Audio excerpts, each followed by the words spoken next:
continue toujours avec la fonction logarithme népérien. Si vous êtes nouveau sur cette chaîne, vous savez déjà ce qu'il faut faire. Marquez une pause, abonnez-vous à la chaîne, likez la vidéo. Si ce contenu vous plaît, dites-oui dans les commentaires pour m'encourager à faire d'autres vidéos de ce genre. Alors, on continue. Et pour ceux qui veulent s'inscrire à nos cours en ligne, en maths PC SVT de la 3e à la terminale, l'inscription c'est à 1900 francs.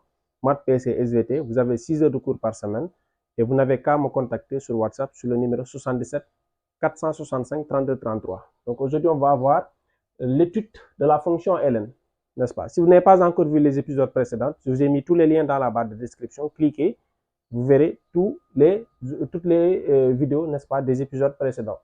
Donc la fonction ln est continue et strictement croissante sur 0 plus l'infini et alors bijective sur 0 plus l'infini vers ln de 0 plus l'infini égale r. Ça, on l'avait déjà dit. Hein? On avait dit que ln était continue, n'est-ce pas, et strictement croissante sur 0 plus l'infini. On l'avait vu dans les vidéos précédentes, n'est-ce pas? Donc, alors, elle est bijective de 0 plus l'infini vers ln de 0 plus l'infini, qui est égal à r. Donc, et c'est un théorème que vous devez retenir. Ça, c'est des choses très simples hein, que vous devez retenir. On peut faire la démonstration, mais ce n'est pas l'objet de cette vidéo.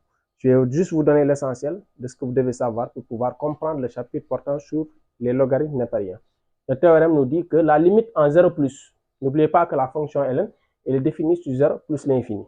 Donc la limite en 0 plus, c'est moins l'infini. Et la limite en plus l'infini de ln, ce n'est rien d'autre que plus l'infini. N'est-ce pas?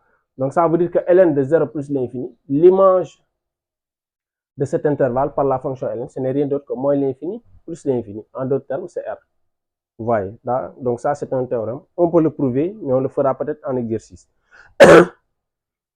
Donc puisqu'on a les limites, on peut établir le tableau de variation.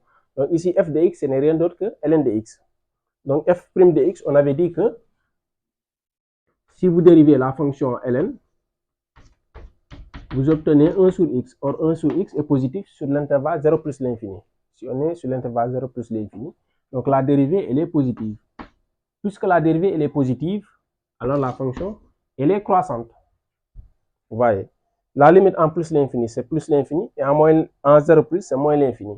Donc en 0 plus, c'est moins l'infini, et en plus l'infini, c'est plus l'infini. Donc là, vous venez d'établir le tableau de variation de la fonction ln. Donc suivez l'épisode suivant. On va traiter des propriétés qui sont essentielles pour pouvoir comprendre ce chapitre. Donc restez jusqu'à la fin de ces épisodes pour bien comprendre les fonctions ln. D'accord? Et si vous avez compris, dites-oui dans les commentaires, likez, abonnez-vous et laissez le maximum de cœur en commentaire. Et pour ceux qui veulent assister à nos cours en ligne, l'inscription c'est à 1900 francs. Vous nous contactez sur le 77 465 32 33. Donc on continue.